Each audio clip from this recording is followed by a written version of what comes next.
నా పేరు హరిప్రియ హరి గార్డెన్. జై శ్రీరామ్. మన అయోధ్యలో బాలరాముని విగ్రహ ప్రతిష్ట జరిగి రేపు 22 తారీఖు బుధవారం రోజుకు సంవత్సరం అవుతుంది. ఆ శుభ సందర్భంగా మళ్ళీ మనము ఆ పండగ మళ్ళీ కనులారా మనం చూడాలని ఆయన బాలరాముని విగ్రహం తీసుకొని మనము రేపు ఊరేగింపు చేయడం జరుగుతుంది. అందరూ శోభయాత్రలో అందరూ పాల్గొనాలి. ప్రతి హిందువు, ప్రతి ఏ పార్టీ తెలుగు హిందూ అయిన వాళ్ళు మొత్తం మంది అందులో పాల్గొని ఘనంగా ఫస్ట్ సారి జరిగిన దానికన్నా చాలా గొప్పగా జరగాలని మహిళలందరూ ప్రొద్దున్నే లేచి మన వాకిట్లో చక్కటి ముగ్గులు వేసుకొని మనం ఇంట్లో కూడా దీపం ముట్టించుకొని మంచి వచ్చిన నృత్యాలు వచ్చిన వాళ్ళు, డ్యాన్సులు వచ్చిన వాళ్ళు, కోలాటాలు వచ్చిన వాళ్ళు అందరూ కూడా తమ బాధ్యతగా, అసలు మాకు ఇన్విటేషన్ లేదు కదా అని కాదు, మనకు ఎవరూ పిలవరండి. నిన్న రామాలయంలో అక్కడ జరుగుతున్నది ప్రోగ్రాం అని అంటే నేను వెళ్ళినాం. అట్లా మనము ఈ భగవంతుని కార్యం కాబట్టి నాకు ఇన్విటేషన్ రాలేదు, నన్ను పిలవలేదు అని ఎవ్వరూ అనుకోకుండా మనందరి భగవంతుడు, మనందరికి కావాల్సిన వాడు రాముడు. ఆయన ఆశీస్సులు మనందరికి కావాలి కదా. అందుకొరకు కానీ ఆయన ఆశీస్సుల కొరకు సీతమ్మ వారి, రాముల వారి, ఆంజనేయుల వారి దీవెనల కొరకు మనం తప్పకుండా అందరం పాల్గొందాం. చుట్టుపక్కల విలేజ్లో ఉన్న వాళ్ళు కూడా నా ఛానల్లో ఉన్నారు. నేను యూట్యూబ్లో పెడతానండి, ఛానల్లో ఉన్నారు. అందుకొరకని సమయము 9 గంటలకు జరుగుతుంది. 9:30కు మనం అక్కడి నుంచి వెళ్ళి రామాలయం నుంచి ప్రారంభించి మళ్ళీ ఆంజనేయ టెంపుల్ వరకు వెళ్ళి ఇట్లా ఊళ్ళో మొత్తం శోభయాత్ర జరుగుతుందండి. పోయినసారి ఏ మాదిరిగా శోభయాత్ర జరిగిందో మనము అంత ఘనంగా ఈసారి కూడా జరుపుకోవాలని నాకైతే చాలా హ్యాపీగా, సంతోషంగా ఉందండి. అసలు ఈరోజే మళ్ళీ ఆయన ఫస్ట్ జన్మదినం అనుకుందామండి, పుట్టినరోజు. మన పుట్టినరోజులకే మనము నలుగురిని పిలుచుకొని మనం కేక్ కట్ చేసుకొని మంచిగా ఆనందంగా ఎంజాయ్ చేస్తాం కదా.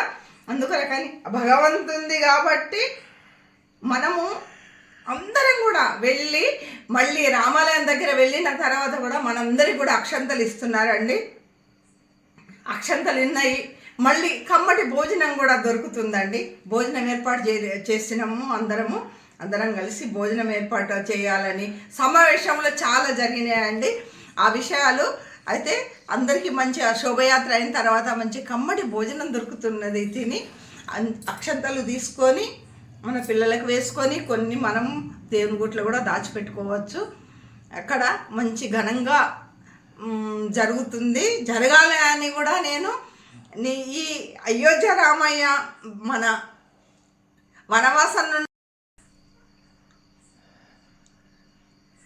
ఆ రామయ్య తండ్రి అసలు పెళ్ళైన తర్వాత పట్టాభిషేకానికి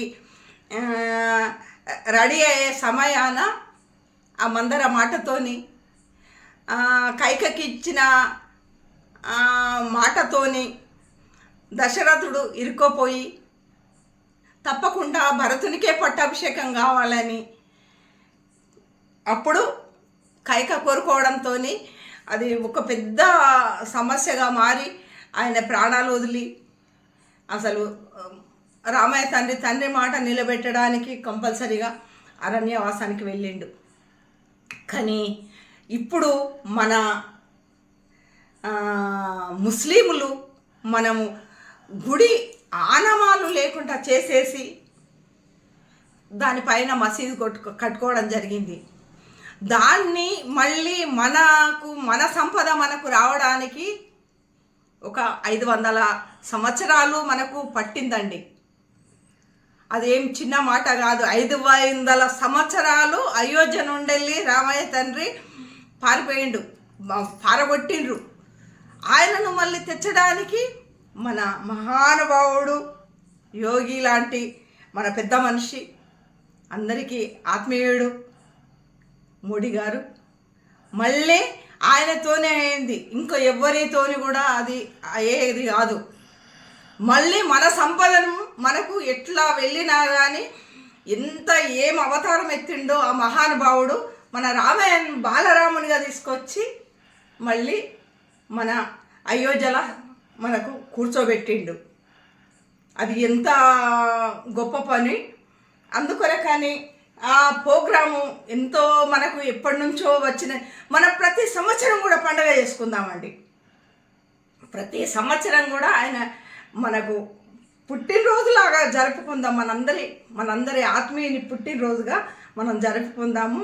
ఒక దేవుడే కాదు, మన ఇంట్లో ఒక వ్యక్తి అని, ప్రతి ఇంట్లో కూడా మా మనిషి అని రేపు కదలండి. మన మనిషికి ఏదైనా సంతోషంగా సంబరాలు జరిగితే మనం ఎంత హ్యాపీగా ఉంటాం. అదే మాదిరిగా మన రామయ్య తండ్రి దగ్గరికి చిన్నలు పెద్దలు అందరూ కదలండి. అవసరమైతే చిన్నోళ్ళకి పరికి నీళ్ళు ఉంటే పండగలాగా పరికి నీళ్ళు వేయండి, లంగా జాకెట్లు వేయండి, మన సాంప్రదాయంగా జుట్లు వేసుకోండి. వీలైనంత వరకు మన సాంప్రదాయంగా వస్తారని కోరుకుంటూ మీ హరి గార్డెన్. అందరికీ ధన్యవాదాలండి. ఎవ్వరు కూడా ప్రతి ఒక్కరు కూడా మన పండగ అని బయటకు వెళ్తారని జై శ్రీరామ్, జై శ్రీరామ్, జై ఆంజనేయ.